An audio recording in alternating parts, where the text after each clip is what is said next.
Hi everyone, I'm so happy that you're here to join me for the Way of the Animal podcast.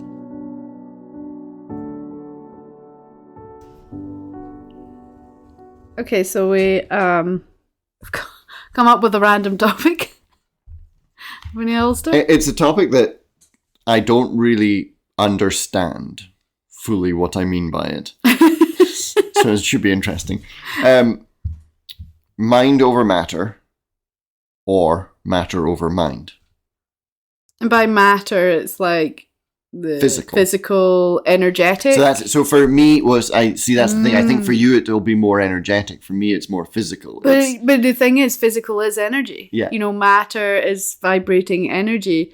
I think that's what we forget. Yeah. The physical form is actually energy. That's true. To try and drum it down into a simple metaphor. No, not simple. Of what I mean by it is mind over matter is the going into some physical event or whatever, believing you can. So, it's like the 3-minute mile. The whole thing that no one thought you could run a 3-minute mile. Once someone did, then it just got faster and faster and faster and faster because people then believed they could. So that's mind over matter. Matter over mind is there becomes a certain point where you can't go any faster. No. So I think the thing that we'd heard someone talk about in a podcast, and it was really interesting because we were definitely like, you were mind over matter, feeling like that's how you perceived and moved through your life. And I hadn't realized that there could be or is matter over mind. So like the shift in the energy allows the mind to change its mind as well. Can you go further into that? There's that whole thing, where if you want something, you can't just say, well, I want that. You need to be able to... If you got something in your eye... Yes, I do. It's really off-putting. Just fluttering my eyelashes at you. Do we need to pause, let you deal with your eye problem? I've lost my whole train of thought. Yes, I'm not going to look at you now. I'm going to shut my eyes. So, if you want something, that manifesting principle. Like the law of attraction. Yes, the law of attraction is you want something, then you have to be open to it and sort of be it and change how you're being from within for it to happen externally. Yep. And so that... What? No, continue. No, carry on. No, you said. So that, to me, sounds like mind over matter. Yeah, but there's the principle that you can change... the shift in your energy allows your mind to open to it. So you may think that your mind is open to whatever you want, but actually all the little stories and things are not. Therefore, you shift your energy and your vibration, and it allows it to come. Okay. I think. Yeah, no, I see where you're coming from with that. And then my challenge is that doesn't your mind start the process?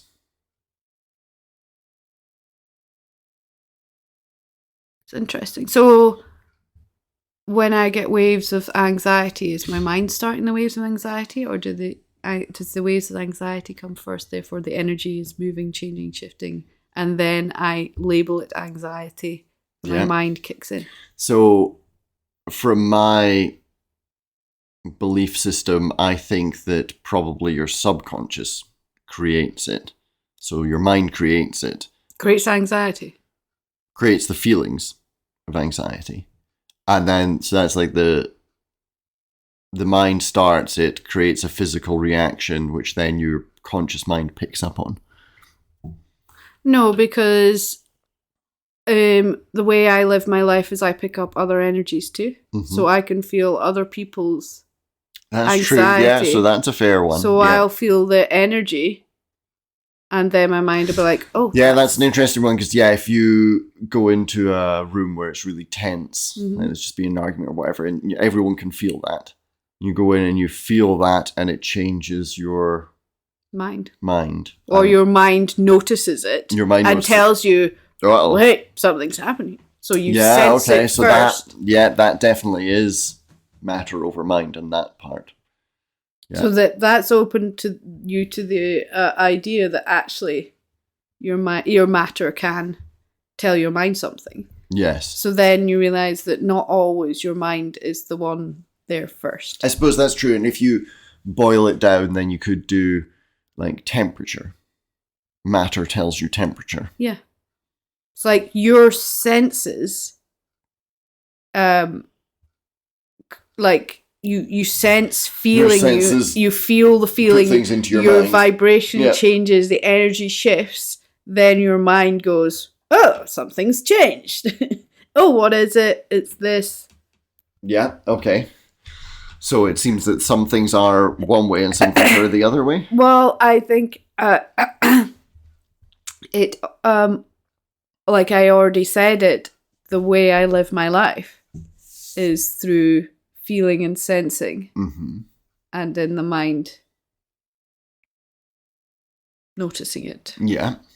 And sometimes skewing it with extra stuff. Yeah. So I have you have this.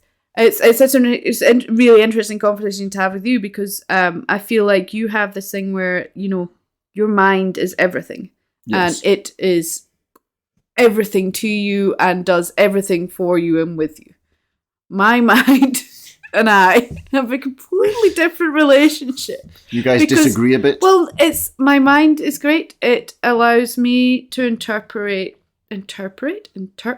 Doesn't allow you to speak. Yeah. Damn mind. Well, say, I don't want to take and create a negative thing about my mind. No, it's a very bad story to tell yourself. Yeah. So, it's unhelpful. Unhelpful, yes.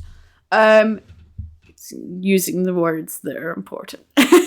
But, so, what was I saying? Yeah, so I will sense things and, my mind will interpret them and it'll be, okay, so you're feeling this. And then, that can quite quickly overboil into this overthinking mass of destruction. Yeah. Where I have this great distrust with my mind because it can go from just a little thing to something so big so fast. Yeah. I also I always feel that with doing a lot of intuitive work that I do, so I have work with reading animals and sort of communicating with them, understanding them, feeling into them, is that sometimes if you allow the mind to interpret that too humanly, it all gets lost in translation. It's like Chinese whispers, Yeah. So yeah, I'd feel like I feel my way into things, and then the mind will help me interpret that and talk it through, It's interesting because I'm trying to think of it from that sensing and feeling, and one of the ones that I can relate to quite strongly is checking the animals, the livestock and things. And you go into a field and sometimes you just know something's not right. You don't necessarily even know what it is, but something's not right. And then eventually you find the thing that's not right. Now, on the surface, my first thought is, well, that's kind of sensing the feel, it's like that mood of the room type thing. It's getting the read on things. But then I think about it and I think, well, I wonder, because our brains are phenomenal things that we can't even remotely understand. Is it picking up on a ton of different things, processing all that and saying, hey, something's wrong. These little indicators tell me that something's not wrong, which then is that mind over matter or matter over... I'm not really sure. Do you know, it just makes me think of, what, maybe it's not either. It's a mixture of both. It's just an integrated system of, I think that I think that sometimes the important bit is to open your senses and be aware of both sides. Allow yourself to notice things. It's like I was thinking of, when we're at Oh, my mind's gone blank. Thank you, mind. That lake, the amazing lake with the mountains where we went. Oh, Chilco Lake. Chilco Lake. And we're walking along the beach. Yeah. And I just said, no, something doesn't feel like we need to turn around. And I know the senses in my body where, oh, that's not good. And literally like 2 steps further was this massive pile of bear poop. Yeah. Like grizzly bear poop. This was not black bear. Yeah. And, that was really interesting because it took a while because especially for that we were still quite new in Canada. Yeah. So for me, sensing strong predators and Yeah. their like boundary fields, like I feel their energy field of this is their territory. Don't go in there. And we were talking about it. We were driving along the field the other day. We're like, I never go to this end of the field. I never want to. Yeah. And we're like, well, there must be something About there that just doesn't feel right. Anyway, that's really interesting. But of course, the mind has to interpret that feeling into something. Yes. So it's a combination? Yeah, I think it is a combination. And I'm definitely more on the side of mind. Yeah, so you'd be like, oh, there's giant bear poop there. Well, we probably shouldn't go there. And then maybe open your senses to feeling the it. The story that I would tell myself about that interaction is that your mind, and especially the more primitive side of your mind, is probably picking up on scents, on signs, on smells. Energy and vibration is what? On things that you're not consciously aware of. And it's going, hey, pay attention. Alarm bell. Which you hear a lot of that in stories from soldiers. Yeah. About them either feeling like they're being watched or being out on patrol and saying, no, we need to go this way. And if they hadn't made that decision, which wasn't part of it was just completely out of the blue, something told them they had to do this, they would have walked into an ambush and all been killed. So it's definitely a tangible, real thing of people sensing or... And whether it's your warning from spirits, angels, your energy, or whether your brain is just seeing that, and that means I shouldn't go that way. I don't know. Yeah, so I think it links really nicely into our previous podcast about living deeply. Yeah. I think when you're deeply in tune with your own intuition, that's when you sense those things more. And it's like you sense and feel things in a different way for me. So like me, it's very... more I process them in a different way. But you also sense them in a different... Or do you... Like, because like I actually feel physical reactions in my body. Like I've had that... Alastair, there's something really wrong. Just be careful, Dave. Like I could feel like there's a sort of feel like a flip in my stomach. Yeah, almost. Where it almost tenses up and... Well, yeah, but it's just like... And it's like this...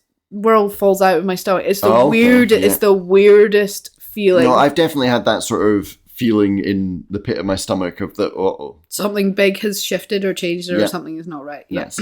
And I've said, I just remember it. I mean, it happened in Canada. It's like, just be careful today. I don't know what's happened, but something is not right. And all other things let loose. But yeah, I definitely sense I have certain feelings. I know the way they feel and it's just like, oh, that's that. I mean, it really comes down to that thing that we talked about in our last one. Our bodies and minds and the way we are linked to the world around us is like, we don't understand half of it. Oh, we understand so little about our place in the world that it's very hard to say. And I've always been this way about the energy healing, the clairvoyance, the things like that. I've seen and experienced enough in my life to know that there's something there. I don't understand what it is. So I'm not willing to say it doesn't exist, but I'm not willing to say that this is 100% right. This interpretation that this person puts out there is 100% the way it is. Well, I think that's the hardest thing, is the interpretation. It's why I don't do a lot of what I would call animal communication. Like, I won't say I'm an animal communicator. Yeah. But I am. You 100% are. But it's just like, I don't want to sit and be like, I'm going to have a conversation with this animal. Yeah. Well, Like, but that's the thing. 'Cause that's- I've seen things where people have been animal communicators, and they've had a conversation with the animals, and they've written out what the animal has told them. And to me, it's just like, no, that seems ridiculous. It has to like the come animal through... had political views. Like, no, it didn't. It has to come through your interpretation, your mental capacity, and that can be very easily skewed or changed or whatever. So that's where I just won't do that in the same way. Yes, so through what I do, I get communication. We've talked about it before. So I get certain things, or I sense certain things, or I feel certain things, but it's sort of not. Have we talked about the blue ball story? Yes, before? we have. I'm pretty sure it was. Just in case anyone hasn't heard it, Janet did a session with someone else's dog who she's never met. It was a distance healing thing. And you did your thing. Healing, yeah. Your healing of tuning into it. And at the end of it, you always ask the dog if there are any messages or anything they want to communicate to their owners, that sort of thing. And you kept getting this image, and stop me if I'm telling it wrong, you kept getting this image of this blue ball bouncing around. Yeah. So you told the person about it, and you said, it's maybe their favorite toy or something like that. Yeah, I kind of assume sometimes they show you they like doing zoomies, and I'll just see them doing zoomies in my mind. It's just it's just like whatever. Little things, yeah. So, dog you don't know, person's house you've never been to, person you've met once. Yeah. Anyway, so tell them the story, and they instantly know that they had cut in half tennis balls to put under some furniture so it didn't scratch the floor, and they were blue tennis balls. But tennis balls are never blue. Tennis balls are never blue. Also, it seems like a weird thing to do. Anyway, and the dog wanted one and had been told he wasn't allowed one. Because he was healing from his whatever, it was a surgery or something. I think he'd had a lump removed on his foot or something like that. But yeah. And that was what it was. And the person was instantly like, oh my God, I've been telling him he's not allowed one of these. I'm going to give him one immediately. Yeah. But it's like, I can't explain that. No. There's no part that I would understand where... I can. The dog told me and showed me the blue balls. Yeah. It's happened so much now that I'm okay with it. But to begin with, I'm okay with it as well. But I feel weird. like that one's a great example because... And this is the other side of it with a lot of other, you go to see a psychic or something like that and they read stuff in you.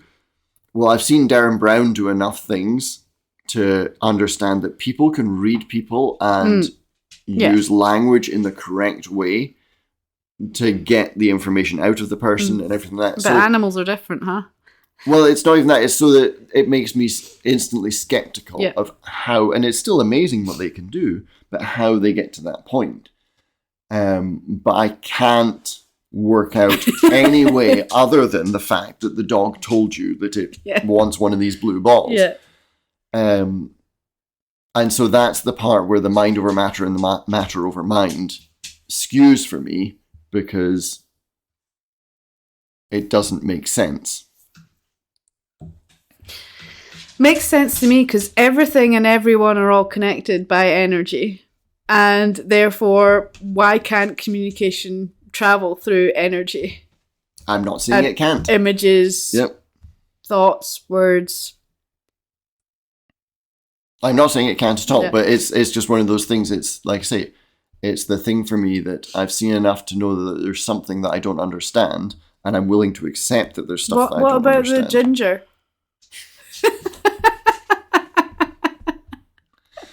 So the ginger, I find, is easier to... Because it's in the same house as me? No. It's easier to explain away. Okay. Because you don't remember your dreams all the time. No. So how many times did you dream about the ginger? Once. Yeah, that you don't remember. Oh, okay. It's kind of like that confirmation bias thing. Sometimes things like that can be explained away. Fair enough. No, I'm not saying that. Don't believe me. I'm not saying I don't believe you, but I'm saying that's how I could rationalize something like that. Because that's what my brain tries to do with the unknown things of energy healing and things. Is it's like, okay, and it's because I'm I'm a skeptic. I'm skeptical about everything. I think it's because I've been lied to a lot growing up. And there's that resistance to the unknown. It's if I can't understand it, then I will question it until I understand. Because I need to know for sure, and I need to confirm it off my own back rather than off someone else's. Yeah. That's not saying I don't believe you practice your animal communication, then you can do it yourself. Exactly. Yeah. It is interesting, and it's so then like it really shows me, how I sense and interpret the world through a completely different way to some people and a lot of people, and in a way that people have lost. Yes, definitely. As well. It's like everyone can do it. It's all within us. Yeah. It's just that we get kind of caught up in. I think it's all within us, but I think, and whether this is solely how you develop or, because like if you take everyone sort of at base zero, then perhaps everyone could develop exactly the same way, or perhaps we are I think naturally strengths in different areas. I do feel that thing, they talk about sort of gifted. I think some people are more gifted at being able to do it kind of. Some people are definitely more sensitive. Yeah. And some people aren't. But everyone can do it. Yes. And I also think to a lesser or greater degree. Yeah, and probably have to, quotation, like try harder. Like it takes a lot more. It's kind of like that thing at school, and we all knew the person you can all throw a ball, but some people are really good at throwing a ball, and some people are. I was going to use the straight A student who spends their life studying, as opposed to the person who kind of half-asses it, and they manage to do reasonably well. They never quite hit the same as the person who tries, but it's that sort of same thing. Yeah. Some people are naturally because people, everyone's different, so everyone has that natural ability to do things differently. It's like. Your mental capacity and the way you mentally process things is such a gift for you and for anyone.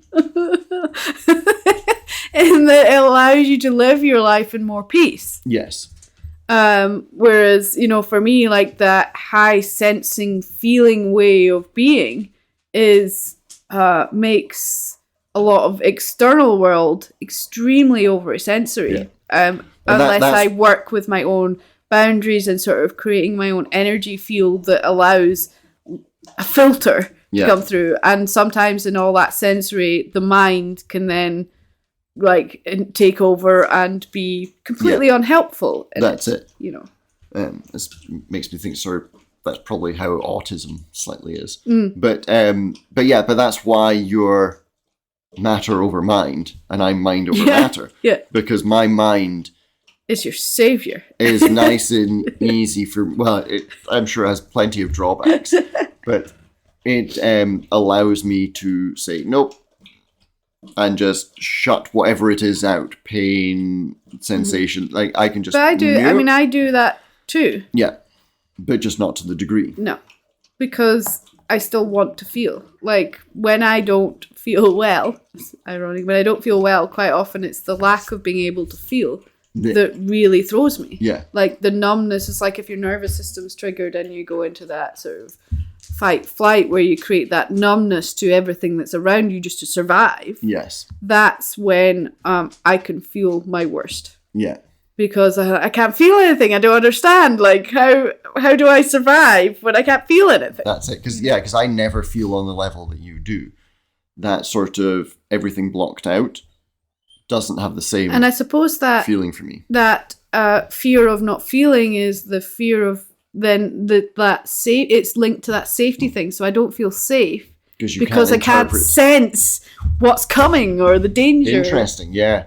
So you use that sensing and the feeling to interpret the world around you and define what's safe and what's not.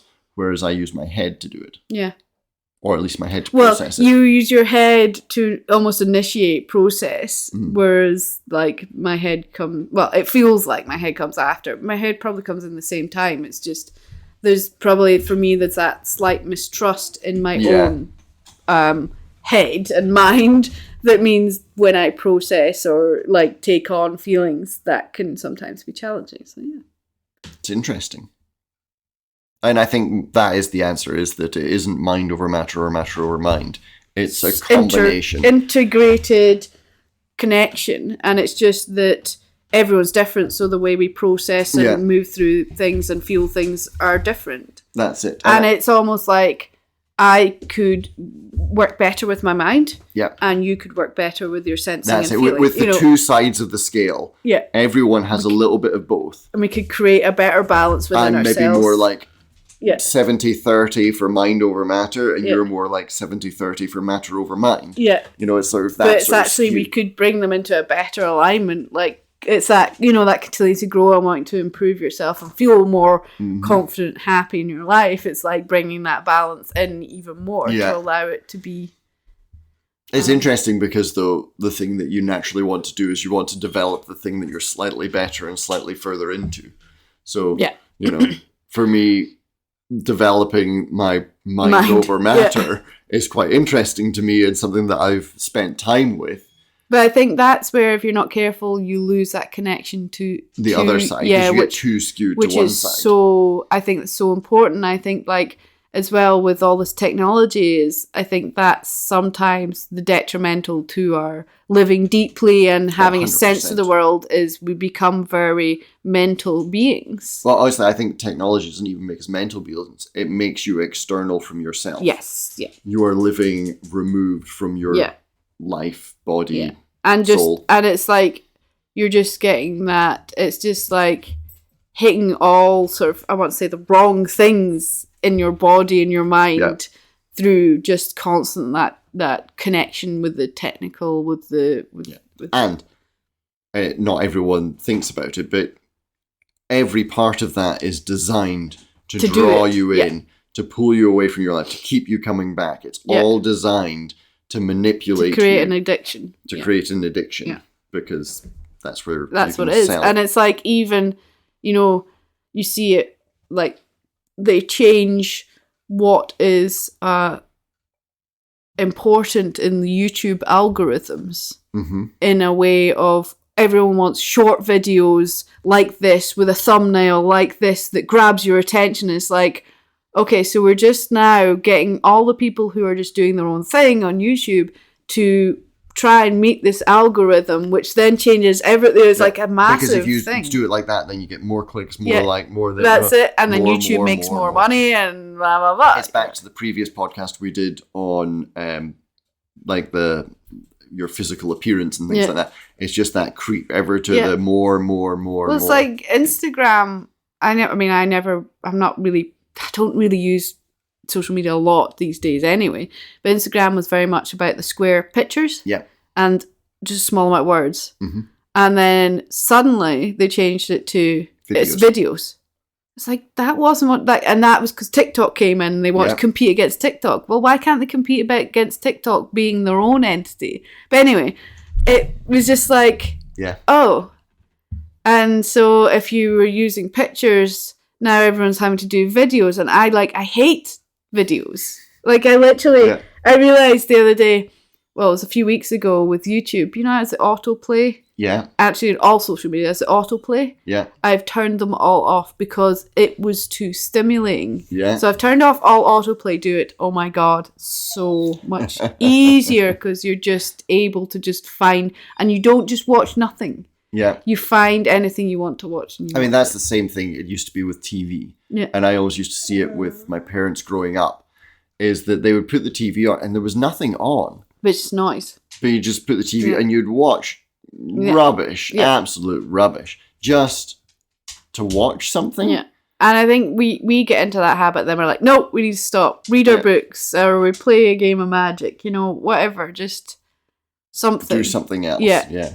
It's easy to just feel tired and just be drawn into nothingness. Yeah. And get, dissociated with yourself. Yeah. Yeah. Yeah. Interesting. It is. It's a good, interesting topic. I could go on about the energy side of stuff forever. Go on about the mind side of things. Well, maybe we could dedicate one to each and talk about... Although, honestly, it's not that, like, the mind side is you just make the decision to do it. Yeah. You know, Yeah. But that's all about controlling your inner story. It's all about the things that CBT and NLP, they're using the right language. And so it's all the I cans and I wills. Yeah.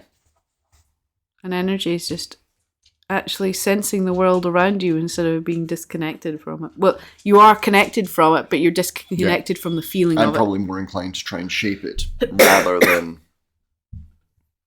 feel it. Mm-hmm. So rather than being connected and feeling the world around me, I'm more likely to try and shape it into something. What do you mean by shape it into something? Well, because I use my mind to create what I want. Mm-hmm. So I'm more likely to try and, like, my image or my feeling that I want to have. Ah, okay. I will try and create from your mind. Yep.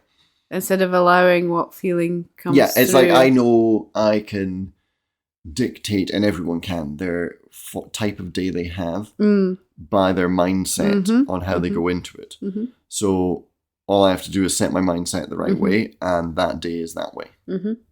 And that is mind over matter. Do you ever find there's like a sort of resistance from your physical energy form with the mind, or does you manage to get them coherent? So, no, probably there is. Probably what happens, because sometimes the mindset I have for the day is not all sunshine and roses. Just occasionally.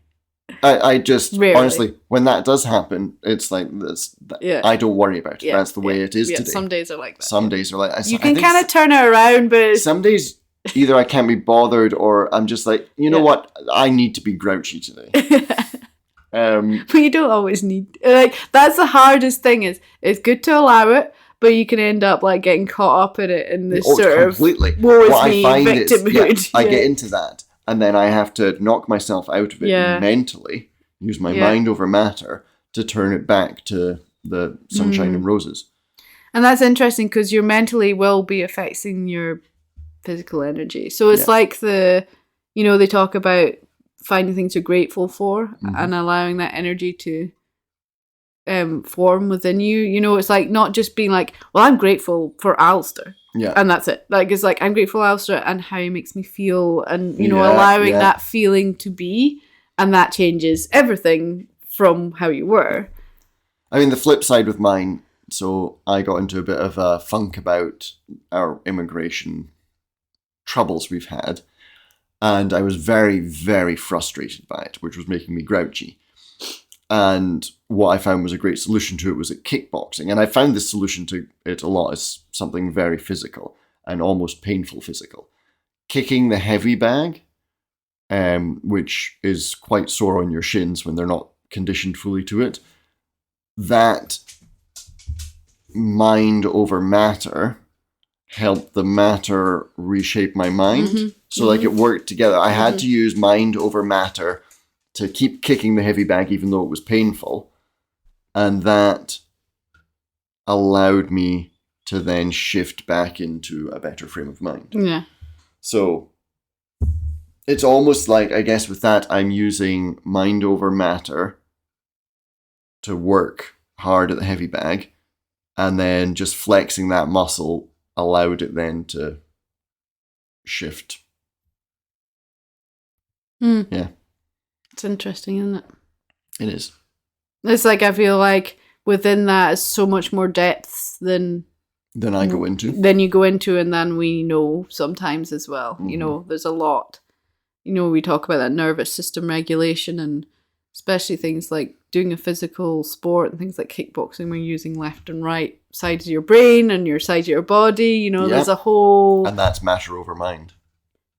Yeah, well, and mind over matter as well. Like, they're deeply connected. So intertwined. But yeah, it's really interesting how much we can influence how we feel, and how much we get trapped in how we feel and influence how we feel. And I don't really care if it's mind over matter or matter over mind. Yeah. Like, it's so important to just figure out what we do to help ourselves. Well, I mean, that's the thing for me, because it helps me. I am not comfortable with expressing negative emotions.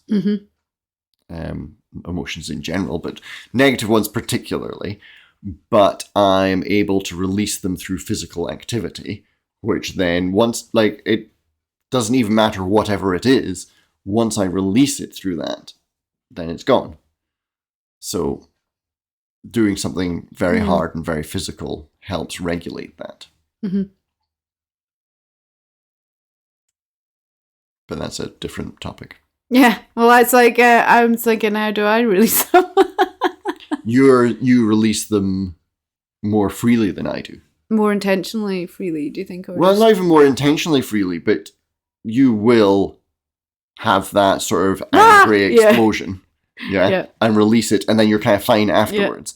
Whereas I can't handle that. No, you bottle that until it's... I struggle to handle it when you do it. Yeah. You're like, you have this big angry explosion at nothing. I'm like, okay, that's fine now. I'm like, well, no, it's not. no, what was that? I don't ever say I'm usually, I'm so sorry. Like, I wasn't even angry at you. You were just in the vicinity, and I'm sorry about that. You know, that's that form of communication that's so important, is understanding that. But it's still like, you know, my emotional regulation, I really struggle to process and deal with something like that. So it takes me a lot longer to get past the explosion.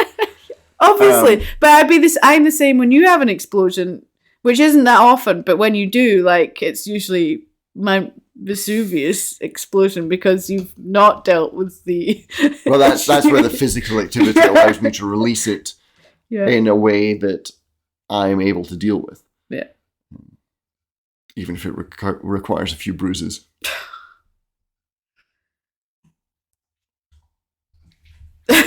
Don't shrug your shoulders at me.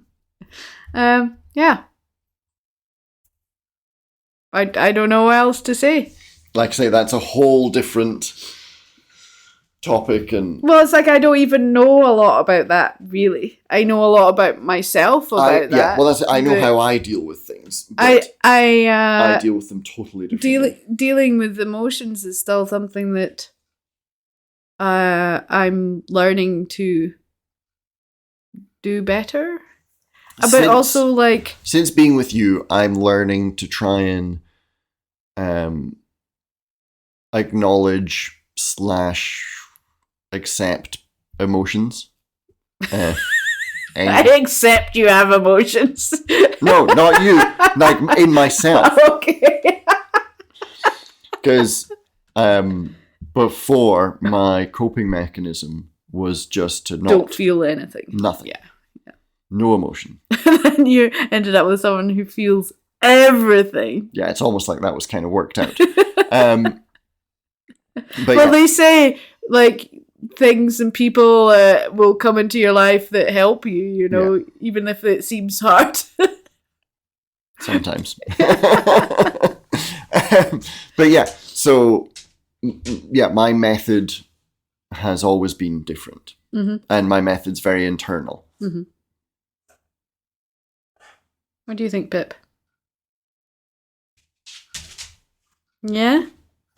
Pippi's emotional too. She is. She's a mirror. She's more external as well, because sometimes she goes savage.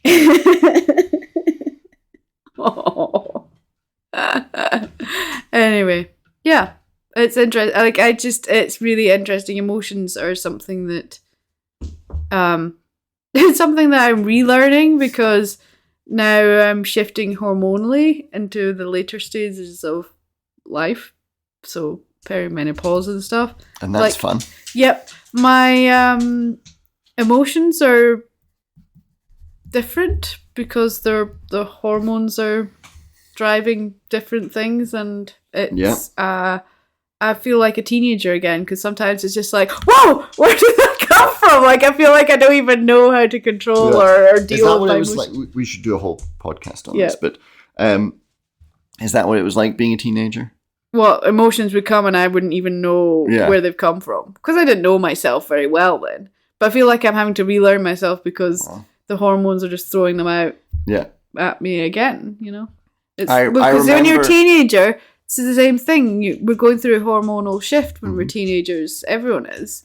So then when you're going through that hormonal shift, the emotions are changing and everything's changing. Yeah. And then, so now I'm also going through another hormonal shift. And so it's like changing again. And I feel like I don't know who I am anymore. I remember some like emotion flares, should we call them, pre-teen, and then nothing after. Yeah, because you shut them down. Yeah. Until you met me, and then... That's resisted.